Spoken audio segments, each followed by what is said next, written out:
আকাশ থেকে কান্নার আওয়াজ শুনতে পাই, হায়নাদের ওই তীরগুলিতে একটু মনের স্বস্তি নাই। ফিলিস্তিনের আকাশ থেকে কান্নার আওয়াজ শুনতে পাই, হায়নাদের ওই তীরগুলিতে একটু মনের স্বস্তি নাই। হারানো সেই ইমানি শক্তি জাগাও আরেকবার, হারানো সেই ইমানি শক্তি জাগাও আরেকবার।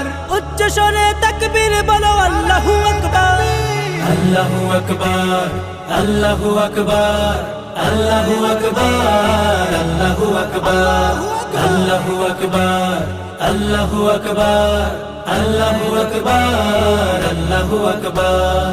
রক্ষা করো প্রথম কেবলা মুসলমানের প্রাণভূমি, খতম করো তাদেরকে আজ লক্ষ্য পানে যাও তুমি। রক্ষা করো প্রথম কেবলা মুসলমানের প্রাণভূমি, খতম করো তাদেরকে আজ লক্ষ্য পানে যাও তুমি। তোমার হাতেই আসবে বিজয়, আসবে রে আবার।